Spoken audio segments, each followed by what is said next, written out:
O Senhor perguntará o que fizemos. Lá no céu só vão entrar os amorosos que amaram como Deus mandou amar. E não vou bater feliz outras pessoas eternamente.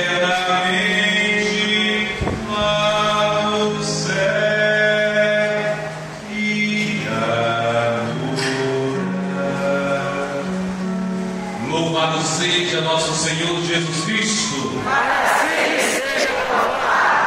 Ao iniciar esta celebração que nos prepara para a festividade de São Francisco, esta música aqui lembra o nome daquilo que realizamos no rito fúnebre, onde a igreja que faz os seus filhos nascer pelo batismo é a mesma que sepulta os filhos na fé da ressurreição depois da sua morte.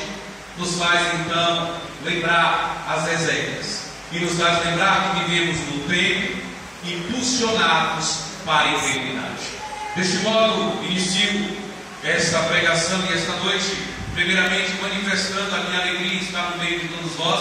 Eu dizia para o padre, é a primeira vez que eu atendo nesta igreja. Olha, eu vou fazer 4 anos que eu estou em Deus, né? Eu não sei se... Não foi falta de convite, mas foi falta de vergonha mesmo. Eu fiquei tranquilo, tá bom?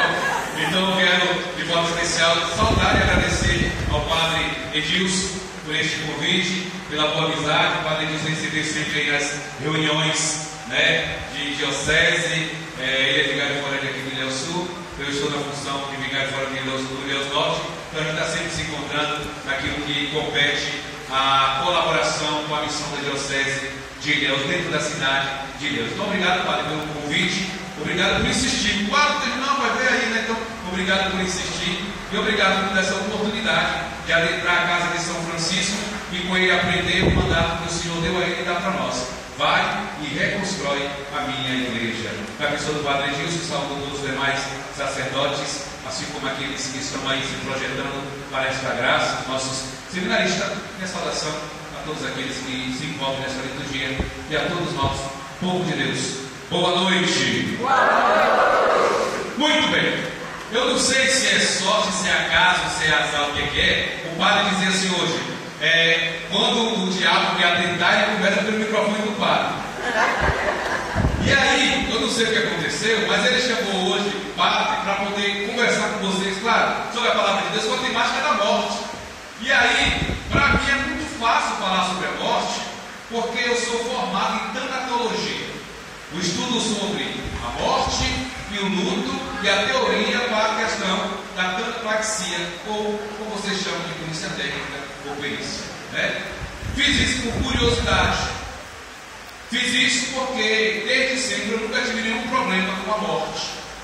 E pelo contrário, eu consigo ver a morte que alguns não conseguem ver. Beleza. E é por isso que nós vamos caminhar hoje aqui. Vamos brincar com a morte. Tomara que ela não brinque com nós depois da missa. Muito bem. Primeiro, vamos lá. Para que a gente possa entender a morte, é preciso compreender a vida. Mas só podemos compreender a vida com um olhar sobre a nossa finitude. Todos nós que um dia nascemos, um dia morreremos. Todos nós que um dia entramos na vida, um dia sairemos. Todos nós que aqui vivemos e respiramos, um dia entregaremos essa respiração ao Deus da vida. Como diz o Mário Sérgio Portela, morrer e viver é um movimento de narina. Ao viver, eu recebo ar, e ao morrer, eu devolvo ar. Viver e morrer é um movimento de narina. Respirar e transpirar. Então, para que nós possamos compreender bem a morte, é preciso compreender bem sobre a vida. E para que a gente possa viver ainda melhor a vida, é preciso, de vez em quando, refletir sobre a nossa finitude.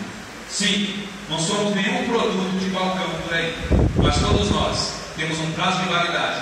E o que nos angustia é que no balcão do mercado, você sabe quando o prazo diz que aquela coisa venceu. Em nossa vida, o prazo não é avisado, ele apenas acontece e às vezes nos pega de surpresa, nos deixa chorando e nos perguntando por que a morte resolveu dormir aqui em casa hoje. Olha, mas antes de adentrar e brincar, como eu gosto de falar com o padre, nós temos primeiro que compreender a vida. Então vamos lá. Primeiro, o que nós temos que aprender é: a vida é um dom precioso. A vida é um dom dado por Deus. A vida é uma graça que nós temos que preservar, porque nós temos que lutar e que nós temos que manter da melhor forma. Porque viver é um dom. Nós não vivemos porque merecemos, nós vivemos porque Deus, que é amor e que não fica pensando nas misérias que vamos praticar na vida, mas simplesmente nos deseja e nos ama antes mesmo que o conhecêssemos, nos concede esta graça para viver nele, com ele e por ele. Deus, que é amor infinito, nos dá a vida como um presente a ser preservado. É por isso que nós temos que lutar sempre a favor da vida. Não podemos aceitar uma vida vivida de qualquer jeito, uma vida que seja vivida de qualquer modo, mas é preciso ter vida e vida plena, porque há uma diferença entre viver e sobreviver. Tem gente que está vivendo, mas tem gente que está sobrevivendo. E aí a pergunta é: o que é a vida? E eu digo para vocês: a vida é o único espaço que nós temos para sermos felizes. A vida é o único espaço que nós temos para juntos encontrar e ser felizes. E quando eu falo em felicidade, eu defendo a ideia, padres, que morrer sem ser feliz é pecado. Mas por que é pecado? Porque o senhor acha? Não, porque tem uma coisa chamada Catecismo da Igreja Católica, e lá tem um negócio chamado prólogo, que diz assim: Deus, que é bem-aventurado por excelência, número 1, nos fez homens e mulheres para vivermos a sua bem-aventurança, participando da vida de nosso Senhor Jesus Cristo. Logo, Deus, que é a felicidade em si, nos faz, conforme a nossa natureza, homens e mulheres, para vivermos felizes. E essa felicidade só é possível quando nós vivemos plenamente a vida de nosso Senhor Jesus Cristo. Se o próprio catecismo diz isso, logo, morrer sem ser feliz é pecado. É preciso procurar uma vida feliz. Mas padre, como é que a vida pode ser feliz? Olha, uma vida feliz não precisa de sobras, precisa de necessário. Uma vida feliz não precisa de sobras, precisa de necessário. O que é necessário? Primeiro, nos é necessário estar vivo, ter nascido. Isso nos é necessário. É por isso que nós temos que ir sim contra o aborto. É por isso que nós temos que ir sim contra aquilo que fere a dignidade. Temos que bater sim na questão, temos que ir contra a fome, contra a falta de moradia, contra a falta de saneamento básico, contra a falta de uma boa educação, de um bom hospital. Tudo aquilo que fere a dignidade e atrapalha a vida de acontecer, nós temos que bater contra. Mas bater como? Se manifestando? Não. Fazendo a diferença. Não é gritando, levantando placa, não sei se faz, é fazendo a diferença. Porque muitas vezes eu falo que eu sou contra o aborto, mas muitas vezes tem discursos que abraçam e dão vazão a isso. Eu falo que sou contra o aborto, mas eu defendo a violência, eu defendo o armamento das pessoas, eu defendo a expulsão, muitas vezes, daqueles que, por crime em seus países, precisam entrar no país, não podemos aceitar. Eu falo que eu sou a favor da vida, mas muitas vezes eu faço um discurso que não vai de acordo com a vida. Não adianta querer ser contra o aborto, mas não fazer nada diante da fome de aborto.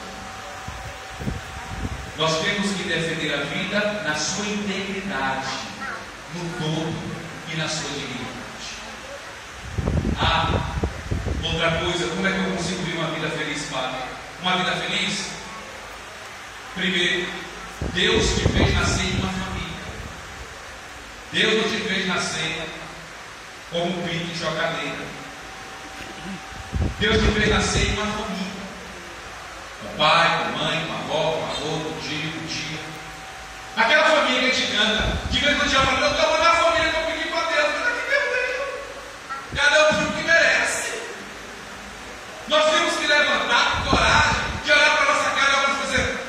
Vocês não valem nada, mas eu gosto de vocês.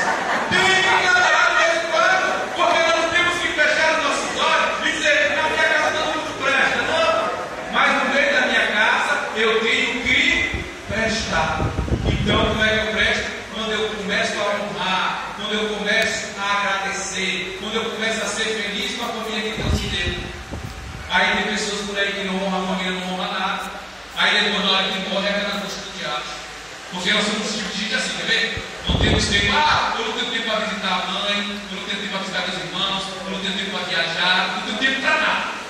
Porque o menino vai nascer, porque o trabalho não deixa, porque eu não estou bem de saúde, porque eu tenho isso, eu tenho aquilo, porque eu não tenho dinheiro. Mas quando morre alguém, menino, parece que você ainda está vivo, morreu. E aí você começa a ver a mulher que vai ganhar neném, depois o pai vai ver, a dinheiro arruma emprestado, e aí começa a arrumar condições para fazer uma festa na saída, em vez de fazer a festa na chegada e a festa na permanência. E aí depois vem a angústia, meu pai do céu, e vai e reza aquela agonia toda. Um dia eu fui no velório, tentei rezar o velório e a mulher gritava. Meu pai é hoje. Eu falei, tá bom, todo mundo tem seus momentos. E aí eu falei, eu vou esperar ela parar de gritar. Mas não parava. E a hora de enterrar dando, e eu quero rezar e a mulher não parava. Sabe o que eu fiz? Deus te dou, eu comecei a gritar com ela também.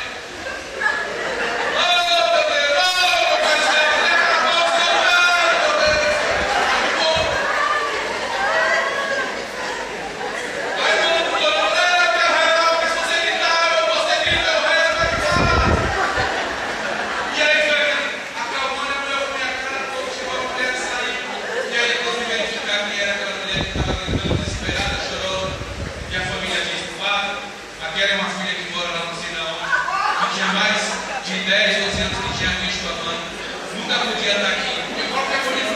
E o choro que ela dava, Fábio, não estou tentando dar para ela sentir, não, mas o choro que ela dava, o efeito que ela dava, não era um choro de apenas de dor de alguém que perdeu a mãe, mas era um choro de alguém que não aproveitou do tempo para viver a alegria e o sorriso da mãe, que muitas vezes não tinha tempo nem para poder atender uma ligação e nunca encontrou espaço para estar aqui. Hoje ela grita porque ela percebe que não está mais. Eu parei, olhei, refleti e disse: isso é verdade. E quantas pessoas que têm deixado de valorizar a vida do outro para engrandecer depois que morre. Aí homenageia, aí fica bom, aí não sei o que, não. A vida tem que ser vivida nesse instante, com a dignidade e com as honras que ela espera. Quem quiser me amar, me ame agora. Porque se for me amar no velório, eu abro o olho e mando você sair de lá.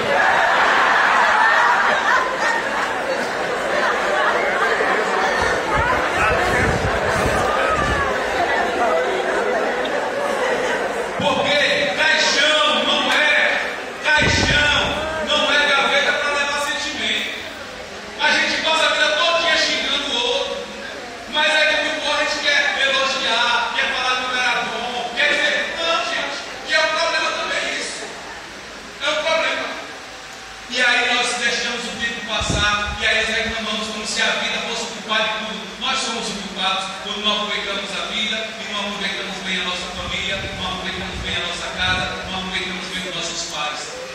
Quem está falando com vocês aqui é um filho que enterrou o pai e uma mãe 3 vezes. No ano de 2010, quando eu fiz os primeiros votos em fazer missão na Bahia, 12 dias depois, eu recebi uma mensagem que meu pai tinha morrido em pleno dia dos pais. 3 vezes depois eu recebi a ligação de volta na Bahia porque minha mãe tinha morrido. E aí quando eu chego no velório, as pessoas perguntaram. Eu todo, né, já era fraco, eu sou religioso, tenho o hábito religioso, eu diácono e tudo mais, era minha primeira consagração, e o povo, quando vê a gente imaginado, o povo nem imagina que ele é o filho da mãe, né? Só vê o homem que reza, o homem, e aí começou lá, nossa, o que é que você tem a dizer desse momento? Mas que povo miserável!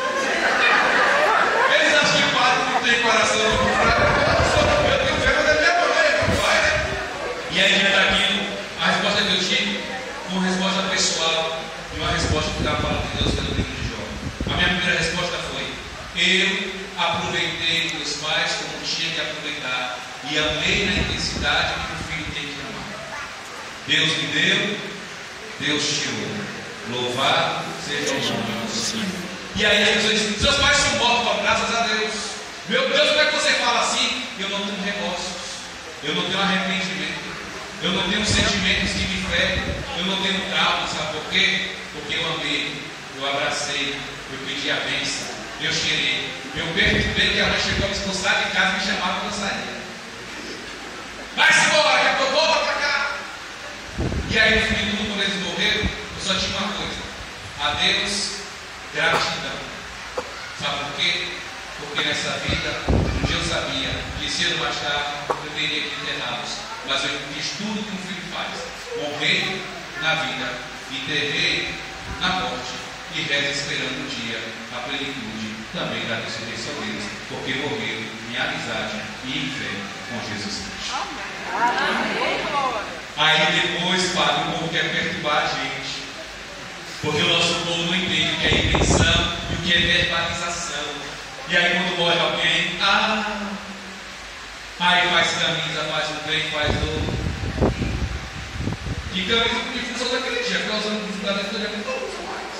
E aí vem para a igreja, se o padre não falar o nome, é uma confusão. Como se fala o nome, você resolveu os problemas. E eu pergunto, como é que nós estamos vivendo? O Papa Francisco tinha uma das últimas campanhas, da Semana da Família, um dos temas da era, e a família, como vai? E nós, como temos vivido? Nós somos o tipo de gente que espera o leite derramado, para chorar pelo leite derramado, em vez de aproveitar enquanto a caixinha está cheia. Nós somos o tipo de gente que espera o padre ir embora, para poder dizer como aquele era bom, para poder perturbar o outro que chegou. Nós somos o tipo de gente que está sempre lamentando por aquilo que não tem e nunca aproveitando aquilo que Deus já nos deu. Nós somos o tipo de gente que passa metade da vida reclamando e vem valorizar o muito que Deus tem colocado na nossa vida. Porque nós somos da geração que abre e fecha a geladeira, viu? A gente abre a geladeira, tem tudo. Aí você abre a geladeira, hoje não tem nada. Mas não tem nada por quê? Porque nós queríamos algo que não tem ali, porque não aproveitar o que temos ali. E aí depois nós passamos o resto da vida, lá no final da vida, a gente sai reclamando como se a vida fosse culpada. E aí tem muita gente que infelizmente que está vivendo como se nunca tivesse nascido. E tem muita gente que está vivendo como se nunca fosse morrer. E por isso não faz amigos, não honra a família e nem busca a fé. Quer ter uma vida digna? Faça amigos. Mas eu não preciso de ninguém. Precisa. Mas eu preciso. Todo mundo precisa de alguém. E eu sempre mando fazer amizade com 4. Porque cachorro tem 4 alças. E você precisa de alguém para chegar para o cemitério. E se você faz por cima, para poder alguém fingir que gosta de você, chorar no teu velório. É preciso fazer amigos. Eu brinco, mas não se tem muitos amigos. Amigo é pouco. 1, 2 talvez. Depende do seu modo de seleção. Eu quando era moleque, eu tinha um amigo para conversar besteira. Eu tinha um amigo para dizer bora ali. Eu tinha um amigo para conversar sério. E eu tinha aquele amigo que era para nada. Mas eu precisava de alguém. Mano, essa amiga é para tudo. Depende do seu jeito, mas faça amigos. Por que eu falo faça amigos? Porque vivemos uma vida hoje de amizade. As pessoas estão brigando por tudo. Por uma casa velha de herança. Por um cachorro magro. Estão brigando por tudo. Brigam por tudo o tempo todo. Por funções, por cargos na igreja. Por quem é mais amigo do padre. Por quem é menos amigo do padre. Por quem está ficando a aposentadoria da mãe. Por quem não está ficando a aposentadoria da mãe. Brigam por tudo. Brigam porque Bolsonaro ganhou. Porque Lula ganhou. Porque Bolsonaro perdeu. Porque Lula perdeu. Olha a besteira. Não respeita mais que nós somos diferentes, que nós temos opiniões diferentes, que nós temos modos diferentes e passamos a vida brigando o tempo todo. Aí o conselho que o senhor da pastor Francisco vai reconstrói a igreja e a gente está destruindo o que Francisco tentou construir. Com a nossa arrogância, com a nossa insolência e com a nossa infantilidade, que prefere brigar com os dentro de casa por aquele que não sabe nem o que deseja. Que prefere desvalorizar quem está no dia a dia conosco para valorizar alguém que a mídia está mostrando e tem uma certa influência midiática, que deixa de amar os próprios irmãos e às vezes mata os irmãos em nome de um amor fictício por partidos, ideologias e idiotices que não salva ninguém. É preciso procurar uma vida de amizade. E quando eu falo de amizade, eu falo de amigos, como São Paulo nos pede, que nos sustenta na fé. Porque no Paulo fala assim, suportar, ele está assim, eu te suporto. Ele está dizendo, qual é o Paulo aqui? Ó? Suportar, segurar, erguer, dar essa segurança. Isso aqui é uma boa. É o suportar na fé. E aí quando nós começamos a perceber isso, a vida vai ficar mais leve. E aí o último segredo para ver uma vida feliz, tenha fé. Esses dias eu escutei uma fala de uma ateia. Todo mundo tem direito ao seu que ele quer da vida. E ela dizia assim, eu sou ateia, eu não acredito em Deus e nada, eu sou ateia. Mas ateus, ela dizia, ateus vivam no mundo que os cristãos nunca vão conhecer. Como assim? É que o cristão, ele acredita em uma ideia de Deus. Então o cristão, quando está doente, ele pede para Deus. O cristão, quando acontece alguma coisa difícil, ele pede para Deus. O cristão, quando acontece, ele está sempre pedindo para Deus. Porque o cristão tem sempre essa segurança, ele tem esse apoio. Eu passei por uma angústia na minha vida, ela dizia, eu, ainda nova, enterrei um filho. E quando eu recebi a notícia que meu filho tinha morrido, eu não tinha para quem pedir. Quando o caixão chegou da minha casa, eu não tinha em quem me apoiar. E depois que eu enterrei meu filho, eu não tive em quem esperar. Até hoje eu vivo angústia, porque eu perdi quem eu amava e não acredito em quem, por aí, os cristãos dizem que eu sou uma mulher desesperada. Olha só, a fé nos faz chegar onde nossos pés não nos carregam. A fé nos faz chegar onde nosso esforço muitas vezes não consegue nos colocar. A fé nos faz chegar onde nossa força não é capaz de nos colocar. É preciso ter fé, porque em algum momento da vida só tem uma coisa que vai te consolar: a fé. E quem não tem fé, desmorona. Quem não tem fé, desanima. Quem não tem fé, não caminha para frente. Em algum momento da vida, nós vamos precisar da fé. Porque em algum momento da vida, alguém tem que ver em minha casa. Alguém morre em minha casa. Algumas notícias ruins que vai chegar, e eu tenho que ter fé o suficiente para sustentar esta vida. Então, para viver uma vida plena e feliz, é preciso ter fé. Mas por que eu tenho que ter fé, padre? Se você tiver motivo nenhum para ter fé, use a aposta de Pascal, um grande filósofo francês da era iluminista e racional, que resolveu, mesmo sendo um homem da ciência, acreditar em Deus. E perguntaram para ele, por que tu acreditas em Deus? E ele disse, porque acreditando em Deus, eu nada tenho a perder, só tenho a ganhar. Mas como assim? O que tu ganhas?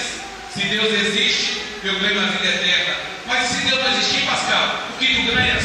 Eu continuo ganhando. Porque se Deus não existe, eu não ganharei a vida eterna. Mas poderei dizer no final desta vida temporal que eu tive uma vida feliz. Porque por causa de Deus, eu fiz o bem e propaguei a dignidade. Foi a minha ideia de Deus que me fez ser o bem do outro. Então, no meio de tudo, aposte sempre na aposta de Pascal.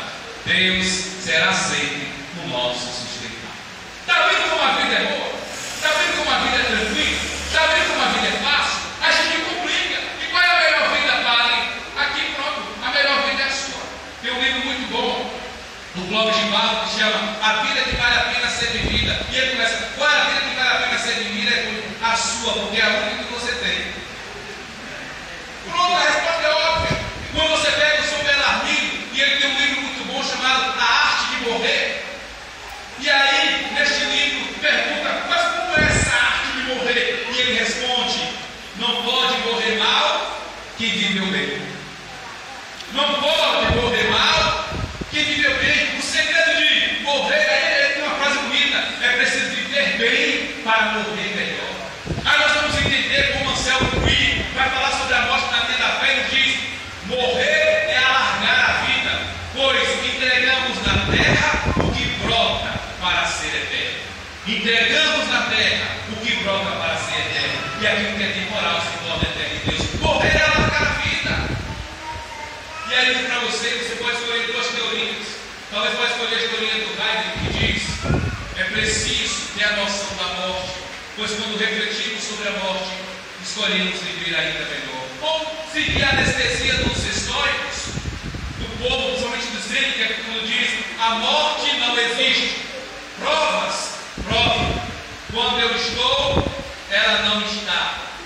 onde ela estiver, eu não estarei. A morte não existe.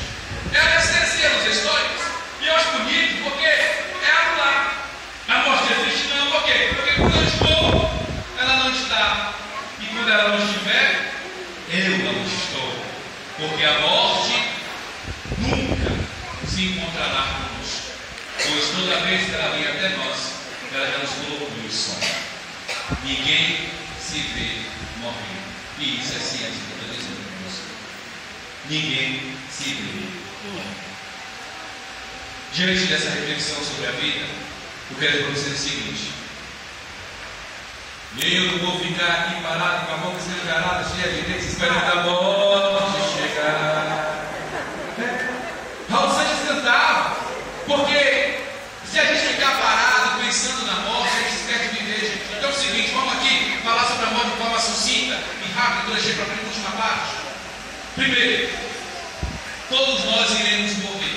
Aproveita hoje para viver bem, porque agora parece ser uma missa animada, pode ser depois dessa missa o velório de alguém, até o meu.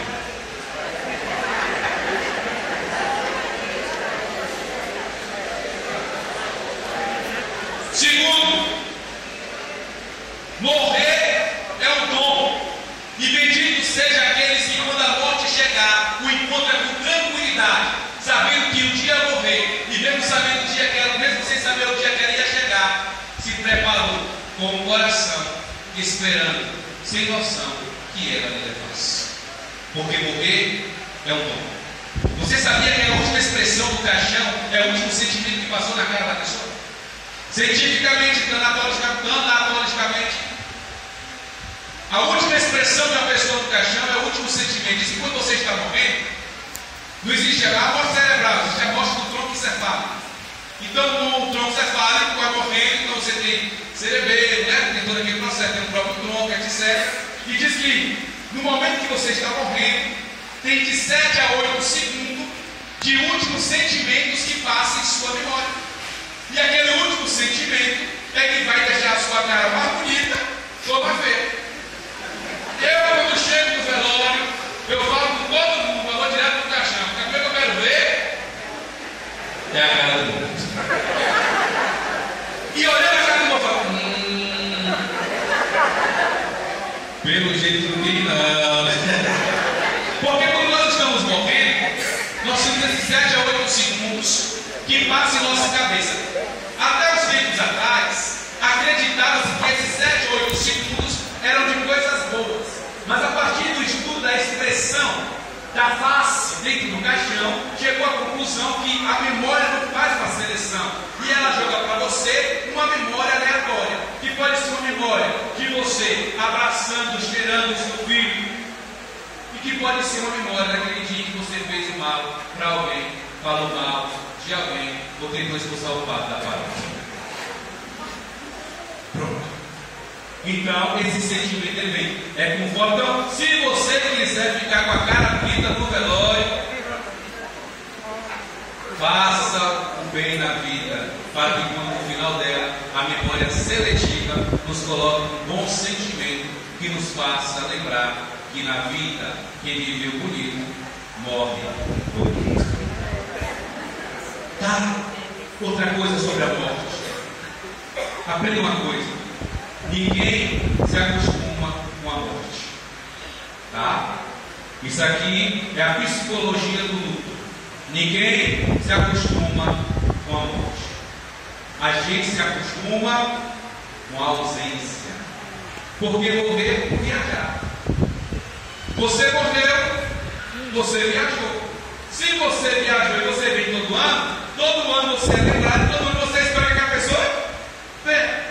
Mas se você viajou e você nunca mais apareceu, procura sua memória aí, talvez tenha que você conheça, que viajou, que tem 10, 15, 20 anos, que você fala, nossa, agora lembrando quando era criança que eu vi fulano, agora eu estou lembrando que eu estava mandando lembrar. Você nem lembrava mais.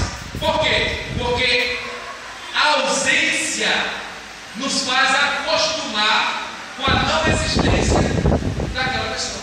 Então, aprenda uma coisa, você acostuma com a morte, você acostuma com a ausência. Porque se nós acostumássemos com a morte, quando morresse o segundo, o terceiro e o quarto lá de trás, não chorava mais. Mas toda vez que morrer um, a gente chora, a gente fica triste, a gente fica luta. Por quê? Porque a morte não foi feita para se acostumar. A morte foi feita para ser transporte. E aí entra na última fase.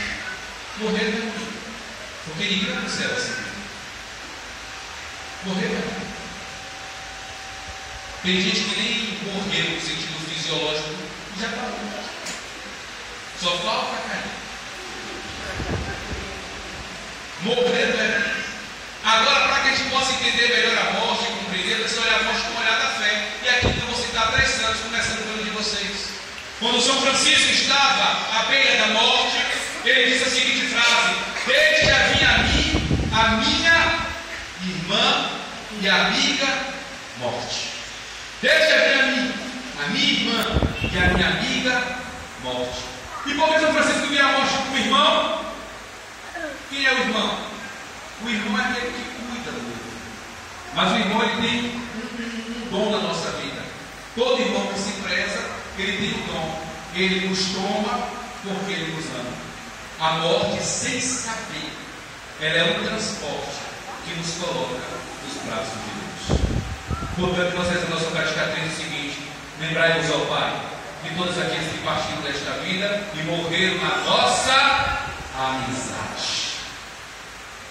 A morte é amiga, porque os amigos só nos levam para as coisas boas. A morte é irmã, pois sem saber ela cuida de nós. Padre, cuida. São Vicente Palotti, meu pai fundador, quando ele estava morrendo, dizia: Palotti, não morra. Agora que a minha congregação está crescendo, você não pode morrer. E ele olha para aqueles irmãos e diz: calem a boca e deixe a minha amiga morte me levar para onde ela quiser. Olha, mais uma vez, depois de Santo Agostinho tem uma oração bonita que ele diz na sua angústia, é um relato, e segue na voz, até canta, né? Até canta, cara, não posso, né? Então, e aí ele tem uma frase que diz assim, ó: eu vivi angustiado, e eis que a minha alma está inquieta, porque eu procuro fora, Senhor, o que já estava dentro de mim, e a minha inquietude não cessa enquanto eu não me encontrar contigo. Logo, olhando a visão de São Francisco, a morte cura a nossa inquietação, e a morte é cura, porque só quem está doente sabe o sofrimento que passa. E quando a morte vem, a morte cura o corpo cansado, o coração angustiado, e ao mesmo tempo eleva para você uma alma purificada.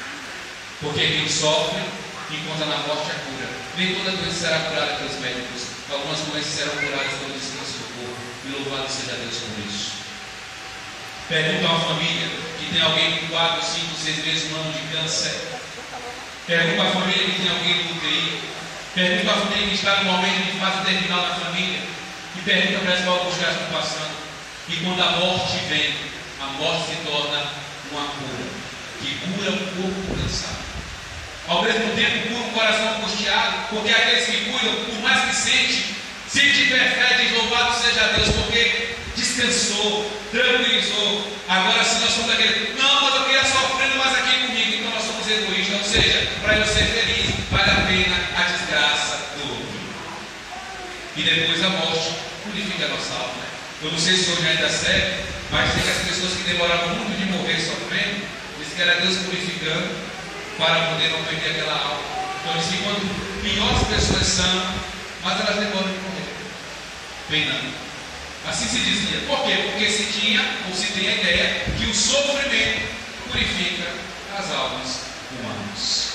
Claro, nós estamos aqui agradecendo e podemos agradecer o sofrimento. Deus nos fez para sermos felizes, lembra lá atrás, né? Então, mas é preciso perceber então que a morte também é cura. Então, tem gente que teve câncer e vai ser curado.